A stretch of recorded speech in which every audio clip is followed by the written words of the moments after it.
Good morning and welcome to Rise and Shine Sundays. I'm your host, Jamie Rich, and I'm really delighted to have you with us today. We gather every Sunday morning at this time to have a discussion around a topic that is built around a question of inquiry. One of the things that we believe strongly here on Rise and Shine Sundays is that we want to make sure that you're involved in this conversation. We want to make sure that your input is in the chat and that we can incorporate those conversations. This particular episode of Rise and Shine Sundays is actually something new for us. This is an opportunity for us to continue a conversation. We have been building a series of conversations around these central questions. But this particular week, we're going to be looking at something that built from a discussion that we had last week. And in fact, this week, we're talking about what does it take to recover after harm?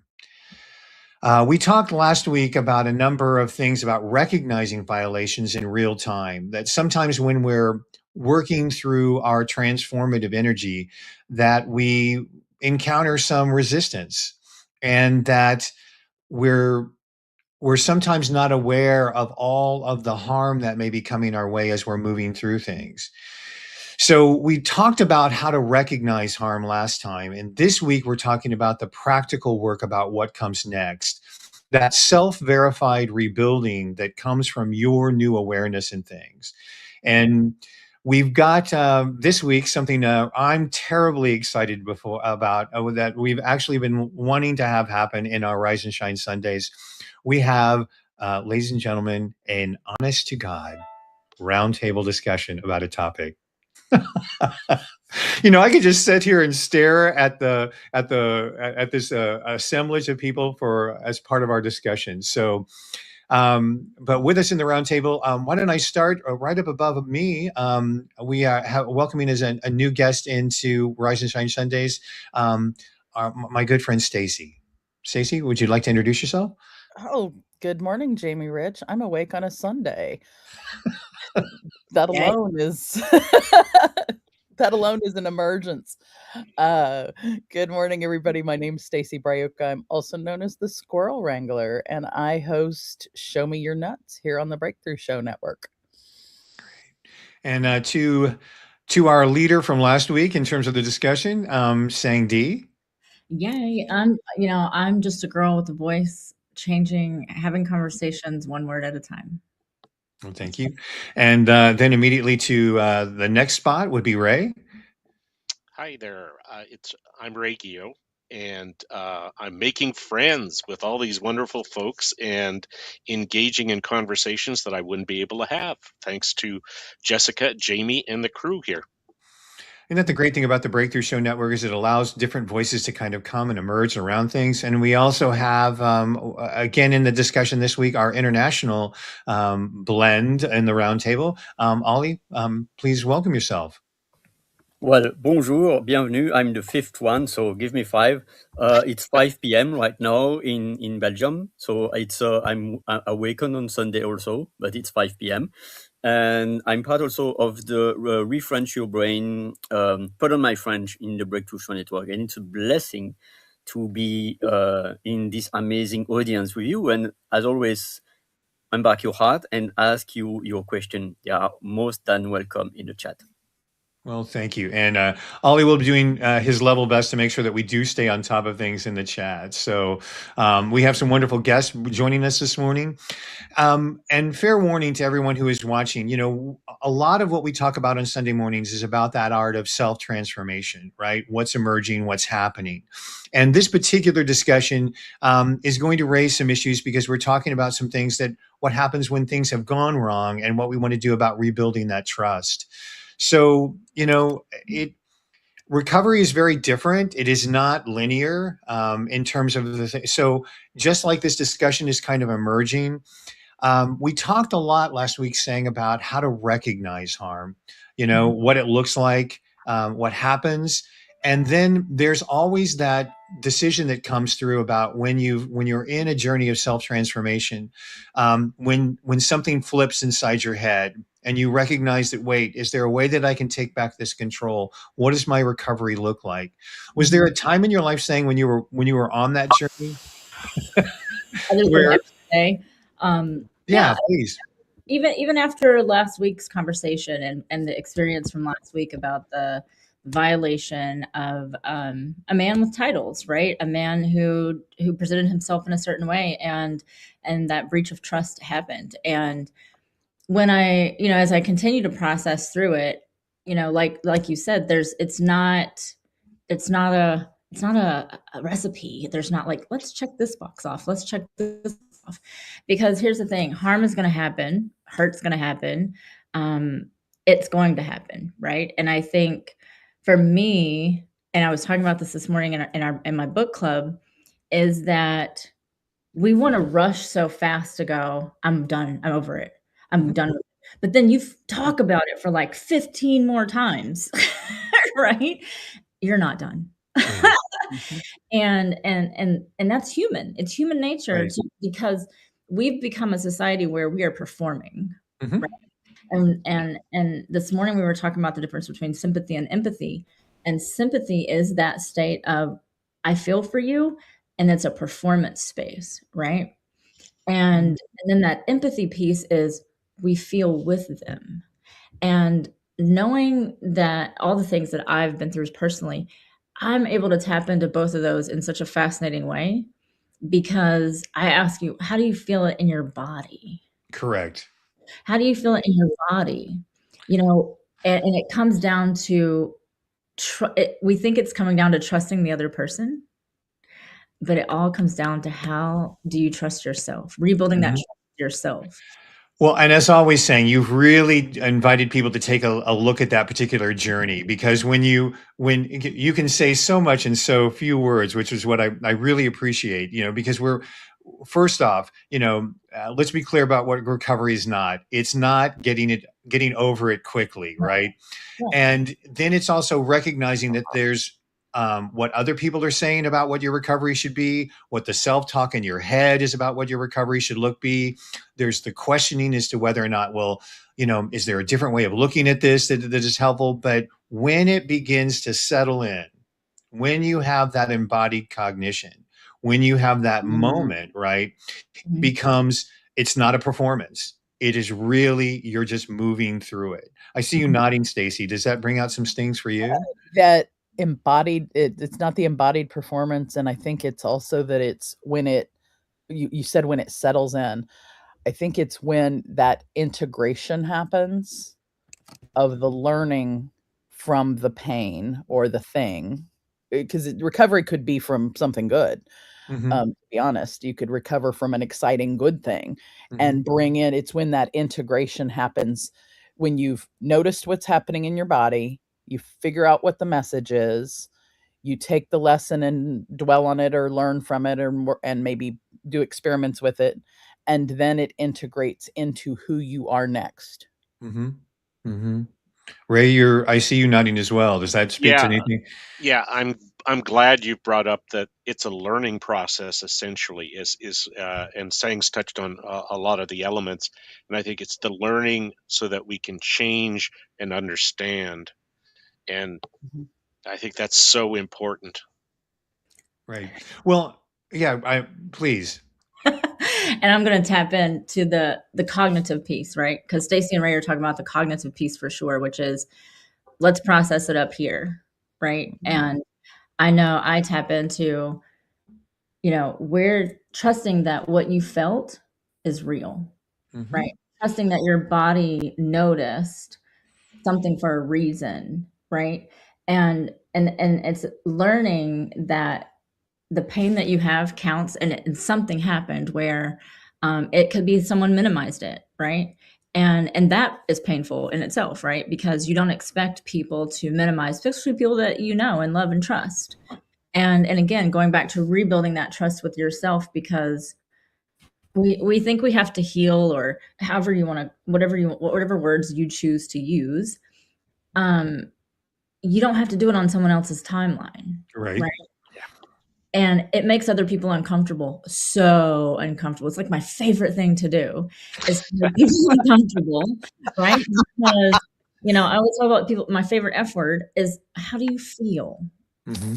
Right? And they will literally start going into all these things I did today, right? Mm-hmm. And then I go, oh, that's great. I love that. So how do you feel? Right? But that disconnect saying is what gets off when we've gone through a transformation, and we, just like you said, we're still in our head with it because we're still trying to figure out exactly what we did wrong, where we're going, and there is that cognitive part of it, right? And where the flip begins to happen is when you say, wait a second, this is real. I need to verify in myself what that was, right? And for me, I don't know how anyone else has done in transformation, but I was even thinking of it recently. There's been a big transformation in my personal life. And when I actually have that moment to sometimes just simply breathe in the moment, right? To just sort of say, well, wait a second, it's no longer just happening here in my head. It needs to integrate here, right? And because it is the body that is going to be walking through the rest of this journey with you, right? That integrate. Otherwise, you're going to still be up in that headspace, still trying to check out everything in the world based on the experience that you've been through. Does that make sense? Mm-hmm. Mm-hmm. And so what we're inviting people to do, the concept of embodied cognition, the idea that it's no longer something that you believe, or you think about, but it's truly, there's that word grok, right? Mm-hmm. That people use a lot. It's that really deep embodied cognition. Ali, did you have something you wanted to say about that? Yes, I truly believe that we can work on our inner self by embarking our body as an ally, because whether we like it or not, we are composed of billions of cells that are forming our body, and our body has its own intelligence, collective and individual intelligence. And so I think, and I'm still learning about that sometimes, it's like rather than to blame my body, I should thank my body for the experience that I'm living. Because if my body has something to say to me, it will, no Right. matter what I listen or not. Right. So I rather prefer to listen and to course correct rather than to not listen, and then my body will knock more stronger, Right. and maybe it's too late. It's Yeah. I had a burnout, so it kind of harm in a company, and so my body was able to, but was I listening? That's the true question. Mm-hmm. Let me just remind you, if you're just joining us on this particular edition of Rise and Shine Sundays, our question that we have in the roundtable and the question that we're presenting to you in the chat is, what does it take to recover after harm? And joining us in the roundtable this morning for this discussion, we're talking a little bit about that idea of moving past the intellectual about all of it, and what does it take to really rebuild that trust with yourself? We've identified the harm, right? And if those of you who are watching this particular episode have some suggestions and ideas in the chat, we're willing to and invite all of that discussion to happen, because as Sang brilliantly said, this is about finding out what works for you. And so we're here to discuss strategies, because there isn't, the Reggio method that we're going to be all acolytes for today. We want to make sure that you realize that this experience was real, and how you want to continue it is up to you. Saying you wanted to say. Oh yeah, you already know. Simply because one of the things I love about being on here with all of you, is the language that we use, right? And we tap into strategy, right? I'm pretty sure my parents didn't wake me up and say, hey, you know what? Let's talk about the strategy of your feelings today, right? And it's a word that it's a performance word, right? And it's, again, going back to naming what happened, right? Naming your part of the recovery, and not really looking at it so much as a strategy, right? And I get the language, right? And this is where the shared language comes in. I think this is where the cognitive meets the heart, right? I call it the hut, right? It's your heart and your gut at the same time, but like you're having to pull your brain in there, and understanding when we interchange those words and say, oh, it's a strategy to healing or a strategy to figuring this out, it sounds performative sometimes, right? And we tap into that, and then what happens is we hear strategy and we go back to cognitive, and it's like and then we step back out of our body again. But isn't that interplay part of how you test it? Isn't that the teeter-totter, if you will, of how you get there? Absolutely. But what I've realized this morning when we were talking in book club, we were taught back in the day, because I'm like 99 and, Jamie's 108. So back in the day, we were taught, stop crying, get over it, just do this, do what I say. I don't know what you're crying for, right? But we weren't taught to, let's talk about why you're crying. Let's talk about why you're upset. Let's talk about, and my sister does a really great job of this. She'll say, were you emotionally hurt or were you physically hurt? And that's something even we can take in to go ask ourselves, am I physically hurt or am I emotionally hurt? Right. And then the hardest part right now is naming that emotion, because again, back in 1900s, we were not taught about emotions. And so that's what makes it uncomfortable because if I say, someone walks up to me and says, hey, Sang, how are you? You know what? I feel really defeated today. Do you know how uncomfortable people become if they're not able to handle that? And then they'll go sympathy. Oh, well, that sucks for you. Well, again, one of the things that you're talking about in recovery is finding out what that safety is, getting reoriented to how you are moving through space, and recognize that whenever you reclaim your safe space for yourself, you are then recalibrating with everyone else that you come into contact with, because you are a different person after you transform if you've truly embodied that. And so you move, new thresholds with people get established, right? Because you now know what is safe for you, right? So, Stacey, while we were talking about that sort of dance between the body and the brain, wherever you want to put it, did you have some thoughts you wanted to add? Well, I love the recalibrate, how you recalibrate with everybody that you've been with. It reminds me of the descriptor of, when you throw a pebble in a pond, the pond has to change. Yes. And you being different, your new integration, your new reemergence, if you will, is that pebble in the pond, and everybody around you has to change to go with it, whether they like it or not. And frequently they don't like it. But then the pond eventually stabilizes when you've recalibrated. Right. And if you're not careful, you can get back into, if you're not prepared for that recalibration, you're going to think something else is going wrong again. Right. So or that something's wrong with you. Right. Yep. You can get into that one and really. I love it here. Yeah. Well, Ray, was there something that emerged for you? Yeah, I think everyone's touched on some really interesting ideas and connections. And I think one of the things that Sang has always stressed is the language we use, and asking, what do you mean when you use that word, or what are you getting at? And I think what's happening in conversations is we're changing the nature of what happened before to what's happening now, and likely in the future, as Stacey mentioned, is the ripples in the ponds are changing the dynamic. The fact that Sang has brought up a particular how do you feel in, let's say, in another discussion, allows other people to start opening up and to learning that it's okay to even ask a question and to explore that question. I think, and that's kind of what really excites me, is the fact that we can explore this together and then co-create the meaning of the whole experience like each one of you has contributed to that. So now it's like, okay, now I can start to learn to read my body, or to understand, listen to it, as Ollie said, and Stacey and Sang, and you, Jamie. So I think that's the value of having deeper discussions that allow more to happen. Right. Yeah. Ollie, do you want to speak to what you just put in the chat, that it's important? Yes, exactly. Because we are all different, 8.3 billion brains. And so it means that our experience is unique to ourselves. And our words are unique. We try to also capture, but what is black, what is gray, what is white?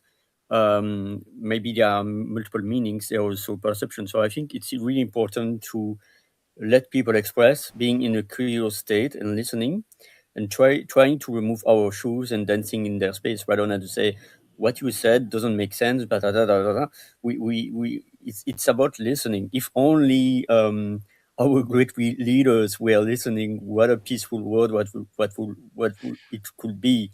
So that's my share. Thank you. Yeah, no, that's great. That's You know, amazing. that what you're speaking to is that recovery teaches you to trust your body signals instead of overriding whatever the social expectations are, right? And sometimes that means smaller circles, different boundaries, and you're testing those things out as you go. You know, you're saying no to things that you used to tolerate.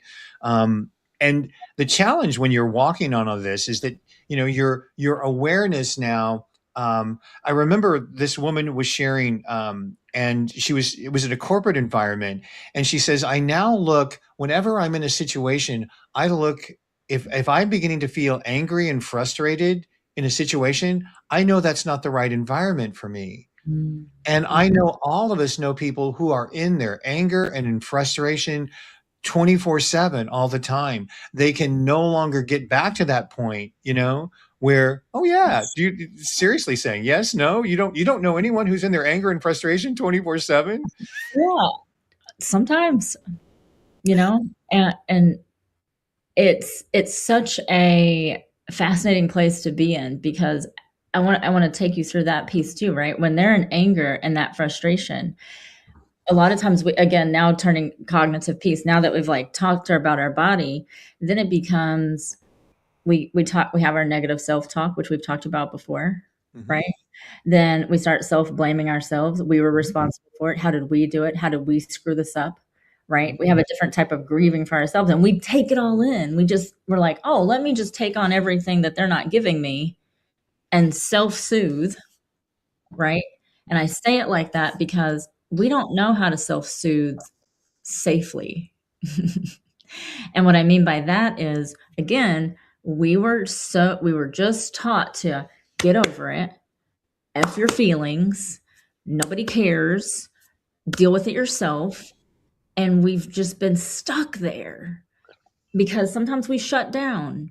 Sometimes we, like, I know Ali talked about it before. There's the things where we may harm ourselves or we may harm others, or we start, I mean, have you ever talked to somebody and all of a sudden you're just like, hey, da, da, da, da. And like you said, they just start lashing out of nowhere. You're like, whoa. Well, right, and that numbing, that the thing that happens in self-harm, you know, is that contrast, right? From things have been so stimulating, right? And that you just need to do something to numb, whatever that is, something that sort of take you away. And, you know, that recalibration, that recognition is, you know, it can take many different paths. And so there is a purpose to anger. There is a purpose to frustration, but when it becomes the constant state, right? That's where I think that other part of it hasn't been invited yet, saying, right, which is the release, you know, and we, you know, there's a great comic by the name of Fran Lebowitz who says, spilling your guts is sometimes just as attractive as it sounds. But on some level, there is that there is that purging that needs to happen. There is that way of, you know, getting that energy out. And that's what I thought was so beautiful about what this woman was saying. Wait a second. Once I've had this recognition, once I've had this awareness of what's going on, I look at anger and frustration as red flags. Now, again, that's her own self-determination, right? But, you know, that journey again that we keep talking about the recovery after harm begins with that recognition and then kind of moving forward. Anyone? Does that cause anyone to respond? I mean, I'm responding all the time. I think that what I appreciated what you said is the release. So you've got the recognition of the feeling cognitively, You've got the recognition of the feeling. And this is what I love about voicing questions people. I've watched her do this in person, is the recognition of the feeling in your brain, recognition of the feeling in your body, recognition of the feeling overall, and then it's the release of the feeling in each of those places. And that none of those things are things that we have been socialized to, because we've been socialized to stuff. Right. I love this comment. Stuffing is what, in fact, what causes most of our, biological and brain. This comment, this comment in the chat really builds from that, right? That somehow that anger is a great indicator, but it's not your only communicator. And when you learn that you have those other avenues available to you, what wonderful things emerge for you. But you have to when your anger has been stifled, it needs to get out. But it's not your only way of expressing, right? Or anyone, don't mean to. I was going to do a mom brag. That's my daughter. And so, hello, toot toot. But hearing her say that, right, me shows that I've been having conversations, but I've also, I don't take all the credit, right? Because she has choices to make, right? She has surrounded herself by people, and that's what I want to go into next, is you surround yourself by people who are able to have those types of conversations, who share that with you. I don't recall anybody ever sharing any of that type of conversation with me, right? To say anger is this or anger is that.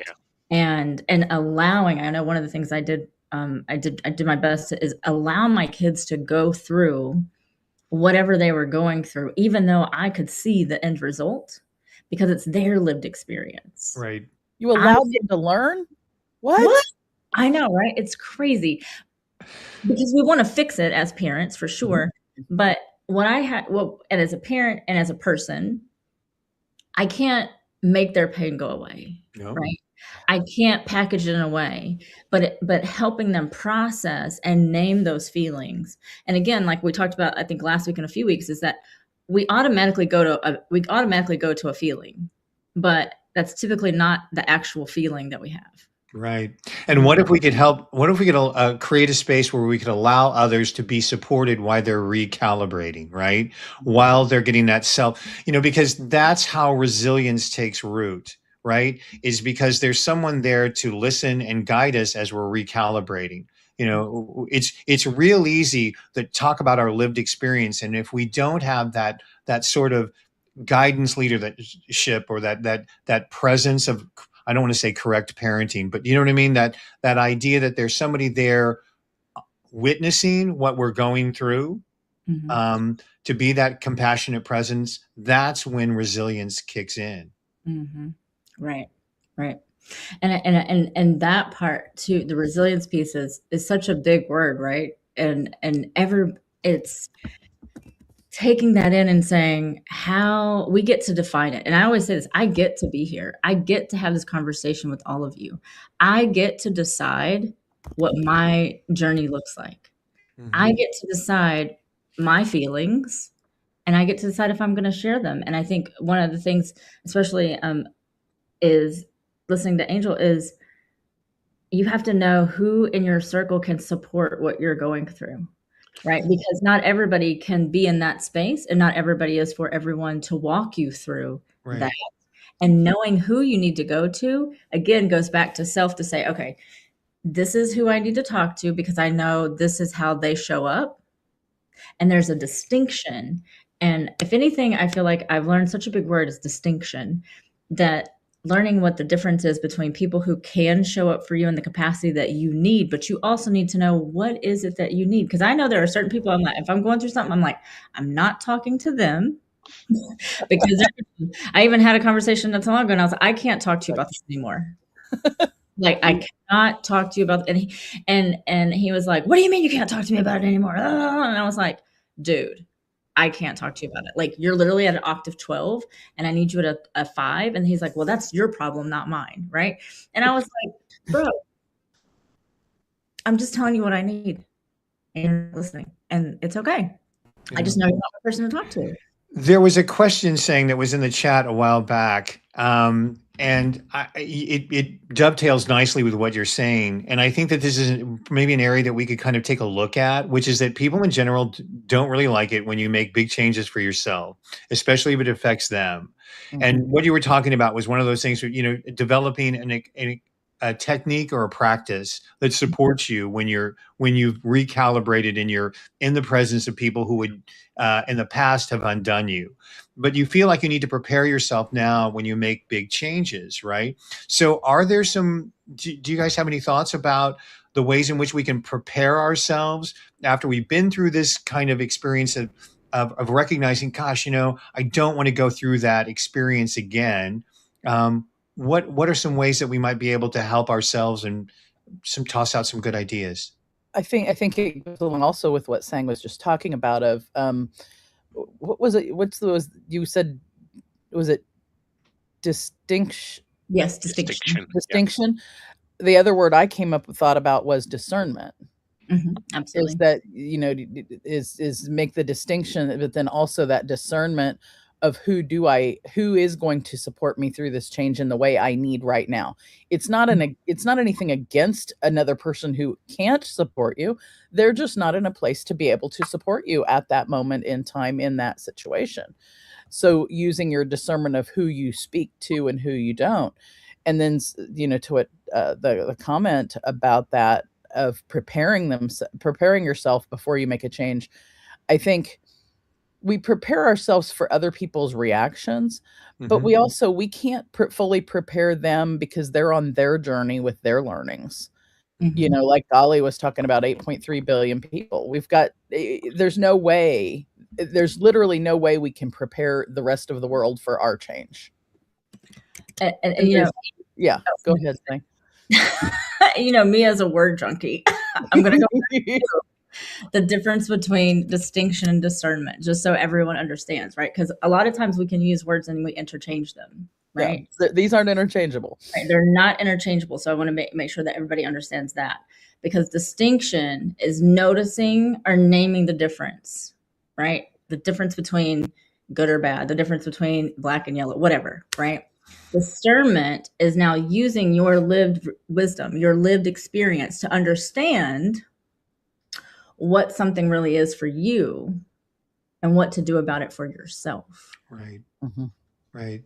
And if we're talking about embodied cognition, which is what that discernment really is, a term that Ray and I have been tossing around a lot, and is that again, going back to that embodied cognition, right? Because you only get to know what that's like when you exercise that muscle. Yeah. And these are new muscles for a lot of people to exercise. The idea when you say to somebody, well, you have to discern, right? That is something that you gain experience on. Ray, did you want to add more to that?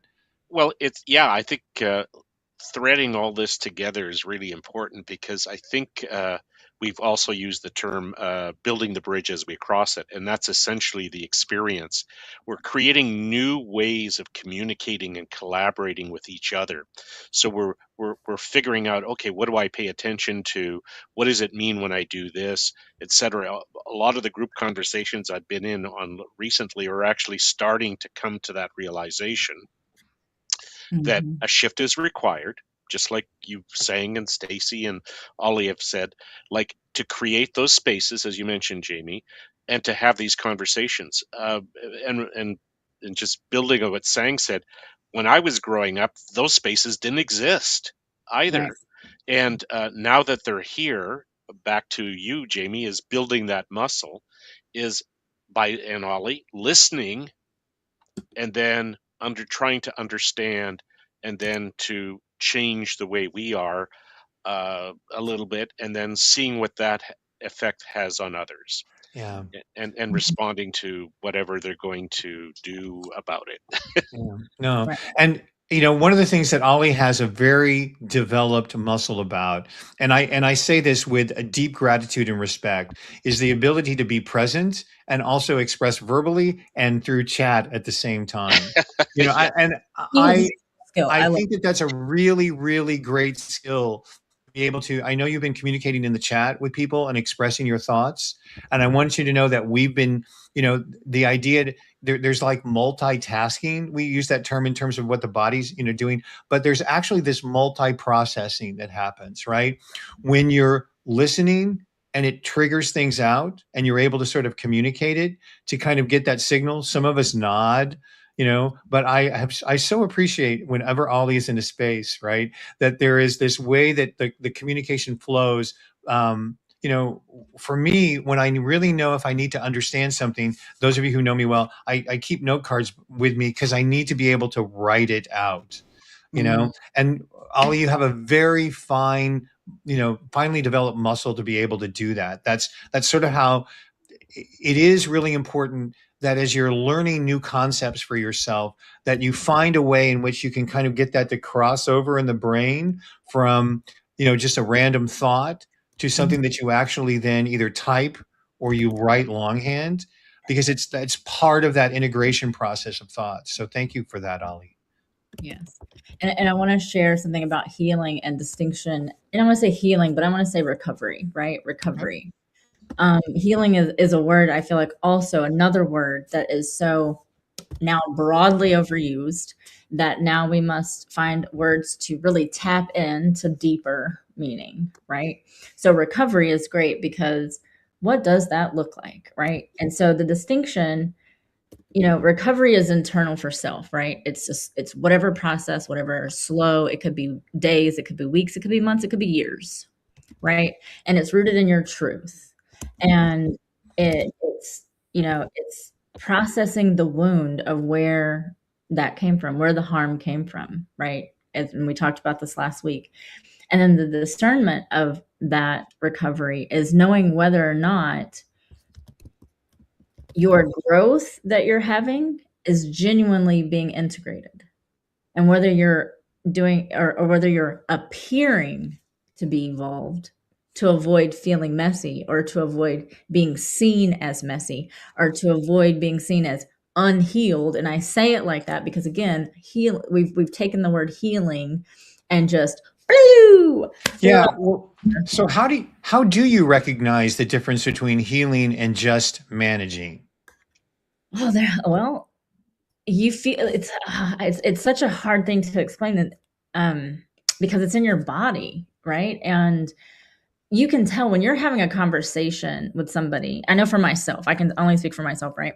When I'm having a conversation with myself and I can feel my body shifting, and I know some of you may have known, and it was funny when you mentioned earlier about sometimes we don't listen to our body, Ollie. Clearly I didn't listen, but I also did listen. And that was the interesting part for me, is when you're having a conversation about whatever it is that you're recovering from, and you will feel the conversation and the energy of the words of somebody else and go, this doesn't feel good. And how many times do you sit there and go, this doesn't feel good, but you still sit there? Because then the question becomes not even it's like, is there something in you now that's preventing you from speaking up to say, hey, you know what? I can't have this conversation with you right now because it's not feeling good for me. Mm-hmm. And I will say again, mom brag, my daughter's really great at that. And being able to ask for that, right? Being able to say, I don't need that from you right now. This is what I need. And if you can't give that to me, I don't want to have this conversation. Right. But people will get so offended and get so pissed off when you say that, when you tell them what you need. And they're like, well, you then, and it's like, but they're telling you what you need. And it's about respecting their right. And again, you keep coming back to that whole idea of recognizing that once you've recalibrated after harm, right, that there's this new threshold for yourself. And that part of this is testing out what those thresholds are like in the relationships that you've had. I can already see that the subject that's emerging for next week is we want to talk about this concept of thresholds, because it's really important as you're going through. Did anyone else, before we leap on in the wonderful way that this Pinta is doing this morning, to talk a little bit about that, even from your own personal experience, what the difference between healing and managing was like for you? Does anything come out from that? Everyone mastered that brilliantly. I have not. But Stacey, you were starting to say. No, I'm still thinking back in Sang's comment about how people are when you tell them what you need, and I think that one's I'm still savoring on that. Yeah, it's well, your go ahead, Ollie. Yeah. Yeah, I was thinking about being able to listen to our body, to acknowledge our body reaction, how we are feeling, to be able to express it to the other person, and to be able to manage the NVC, the nonviolent communication, that we are able to express in an authority emotional place, while we can also listen to others' needs. Because when there is a conflict, it means that we have our own needs and others are their own needs. And at some point, it takes just one of the two or one of the group that is intelligent to not fight in a battle, to go able to escalate, de-escalate. Because if we are all having our own needs and we are fighting for that without listening to others, then it's escalation. And it needs one to not embark in that, to calm down and to say, okay, my needs are da da da da da. Your needs are da da da da. How could we arrange so that both our needs are met? Right. You absolutely stop playing the game. In other words, you can't rise above it anymore. You can't keep doing this, stacking on, adding on. You have to pull yourself out of that, the geometry of that whole situation, literally. Yes. And I'm going to go into again. I love that we have distinction and discernment. It's such a great two words that are used a lot in vulnerability sharing versus oversharing, right? Vulnerability is the honest sharing that is from your core. Like you're like, I'm sharing with intention, I'm sharing with self-awareness, right? And then the distinction of oversharing is when we have unprocessed emotional vomit, is what I'm going to call it, right? Without the safety or even asking the person, hey, because you know what you're about to vomit onto someone. And I think there is a sense of, I know I have a sense of my own responsibility to say, hey, I want to share something. Do you have capacity for this? Because if you don't, it's okay. And I think asking, because sometimes we just want to talk about something, but that person may not even have the capacity to have a conversation with you right now. And then going into the discernment of it is sensing again in your body. A discernment, I feel like, is a lot in your body, right? The distinction is mental, like, am I doing this? Am I doing this? And the discernment piece is whether or not I'm opening up to you and sharing in a grounded space, or am I sharing with you from the place of pain and harm that I've received? Yeah, Stacey. And saying, I think that's I love that you went the mind and body thing there. That one, now you've got my brain blown up again. The other piece of it, though, I think is also that we're back to, we're not socialized to it, and so we're not socialized to realize what that vulnerable sharing is versus the oversharing. And if we're not socialized to it, we don't know what we don't know. And when we don't know what we don't know, we can inadvertently overshare without realizing it. And it's not even that we don't know what we don't know. We might not be in tune with realizing that that's what it is at the moment. And if we're not in tune with it and we overshare without asking, it might be because we don't realize it ourselves. And then I think there comes a time of having grace with ourselves and with each other about where we're at in the process. Yeah. Right. Ray, I see you kind of chiming in on that.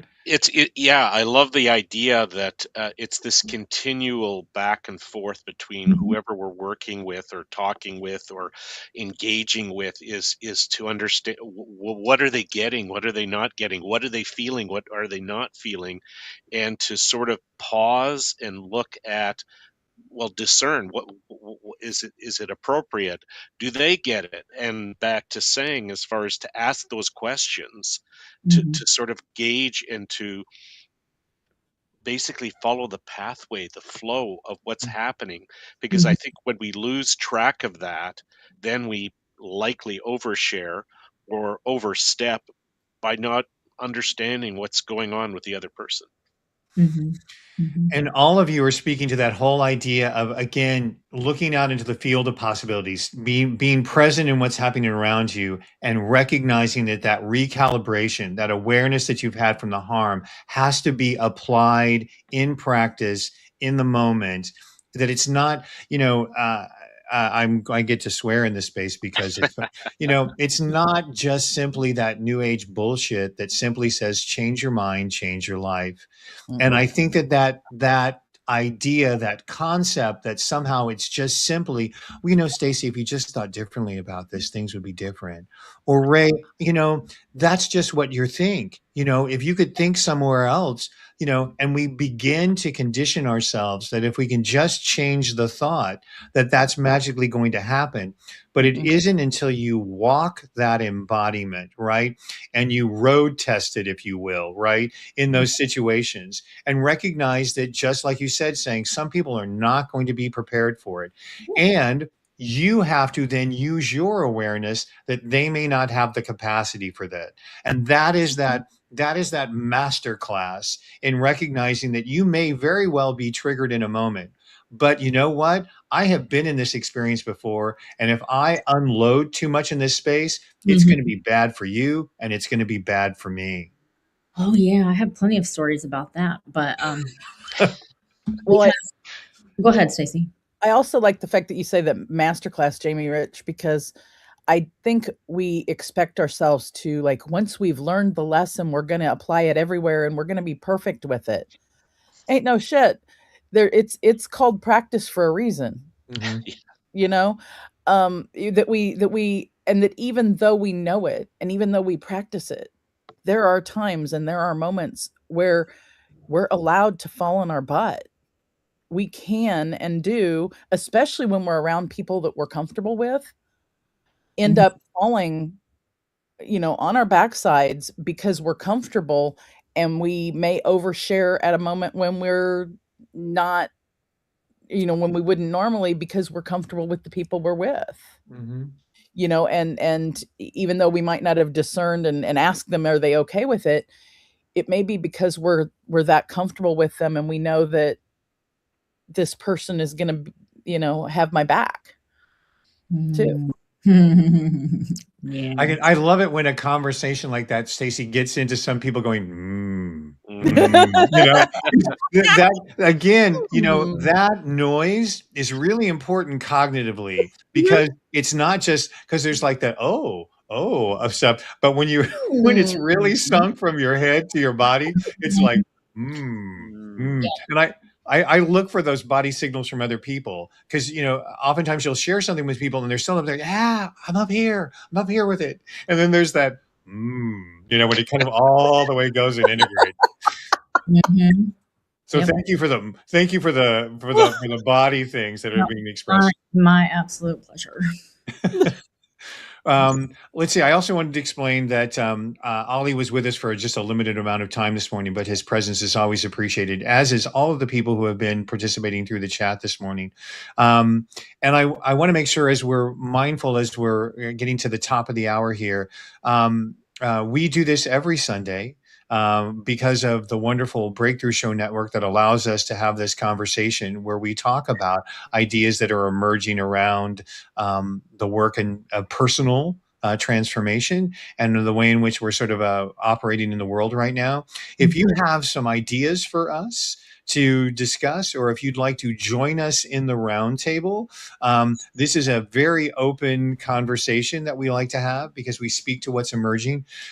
You can connect with us through RiseandShineSundays.com, and you can join us in the roundtable. And part of what we're doing in this space is that we're hoping to be evolving to another space that has ripples and waves of its own that will allow people to be able to move in and out of the discussion as we go. So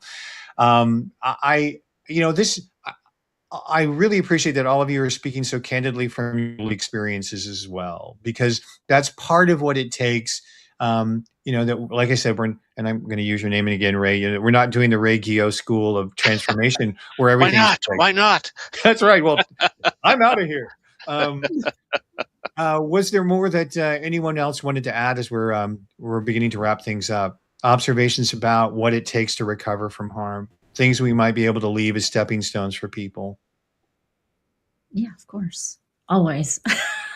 I'm always going to be the first one to talk, only probably because I was the last one to talk in high school and all the things, because I wasn't allowed to talk and people didn't want to hear my voice. So I learned to sit at the front of the room, and I learned to talk first. Is one of the things I want to wrap my segment up in terms of we're taught to be sympathetic to other people, but we are so brutal with ourselves. So when things happen, right? We understand that pain matters and we get it, but we take it all in, and we suddenly become the most harshest person to ourselves. And I always tell people, go in the mirror and start saying those things. Would you say those things to yourself? Would you say those things to your friend? If your friend came to you with the same problem you did and you said, you know what, you're really stupid. How could you be so stupid? Like, would you say that to your friend? Like, and I know my girl's not in the chat. I don't think she is. I don't know, but she's our own best friend. Like, learn how to become your own best friend, right? And understand that we say some of the harshest things to ourselves, and trust is such a deeply rooted question. And I'm going to leave people with a question: is when was the first time that you ever were betrayed? Right? When was the first time? Take yourself way back, because just like I like to go back and give the definition of words, because we need to understand and have that shared vocabulary, which is what I was talking about last week, is when we get to the root, the definition of where did this wound, where did this harm, how did this become so astronomically huge in my space right now as I'm 99 years old, right? Where did it come from? Where did it start? Because it started and then it just kept being fed. Yeah. And then it just kept growing. And then we continued to talk about ourselves so bad, right? And what I've learned to do, and I tell people all the time, I live a ridiculously amazing life. When I tell y'all some of the stories, though, y'all be like, what? Like, how did you, what? How? But I do, because I look at every situation, and I've thanked the people who have violated me in whatever manner. I haven't thanked them to their face, because they don't want to see me in my face, as we know. But but everything is a learned experience in that space. Right. And it's about finding that gratitude and being tender with yourself, and not abandoning yourself in the process. Correct. And that gratitude stems from that resilience, and that resilience grows from you being able to self-verify from your lived experience to be able to gain from that. I saw your finger go up, Stacey. Was there something you wanted to? Oh, well, Sang got the psychic messages from across town that said, that have grace with yourself. That's one of the things that I think, and it reminded me of a phrase that someone taught me quite some time ago, is in supporting others. If I heard Sang saying things to herself that I thought where she was, downing on herself, it'd be like, hey, don't treat my friend Sang like that. Right. Yeah. Right. And like reminding us to, that I would be reminding her that she is worth that, and I love that, stand in the mirror and do that. The other thing that you brought to my mind is when you're going back to that first time you were betrayed, that literally and this is, because me, I'm going to go into like, how did that happen? What was it that happened at that moment? At a moment in time, words are not coming to me, but they do mean something.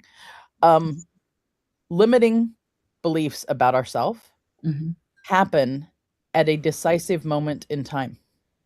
And then they replay over and over and over again until we break that cycle and make a change. And it's not the woo-woo-y, oh, we'll just change your mind and change it.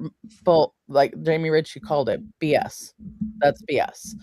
It's not like that. You don't just change your mind. You have to go through a process to do it. But that moment in time that you might not even remember because it happened before you were whatever years old, caused to have a program in your mind that you've run your entire life. And it's not doesn't mean that you are a faulty being.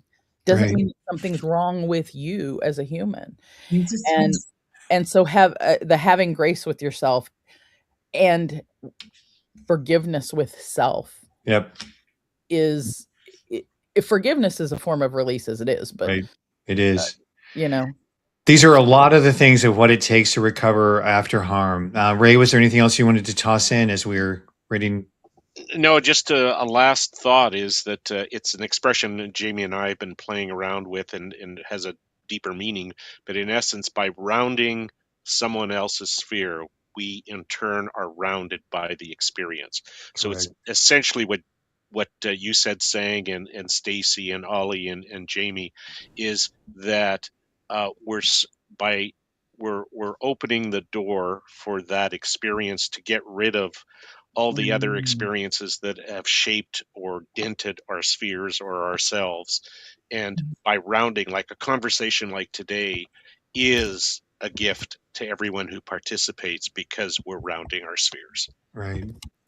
Beautifully said. I the only thing I can add to that is that, you know, some helpful terminology that emerged from today was, of course, that difference between the distinction and the discernment of something, and the idea of that embodied cognition as you go through it, and allowing yourself to really understand what these new thresholds are as you have your own recalibrated setting in terms of interacting with people. So those are part of the beauty of what emerges every Sunday here on Rise and Shine Sundays. We are grateful for your participation in the dialogue, and we will wait to see what emerges next week. Again, we welcome your suggestions. Please get in contact with us through the website of RiseandShineSundays.com. Coming up next on the Breakthrough Show Network is Spirit Sessions at 12 Eastern. I am grateful for the Pinta that was here. We were appreciative of everyone who participated in today's energy, and we will welcome you back next week. In the meantime, continue living that experiment that is your life and looking to see what emerges. And we think, and we will leave you with that love. So thank you all.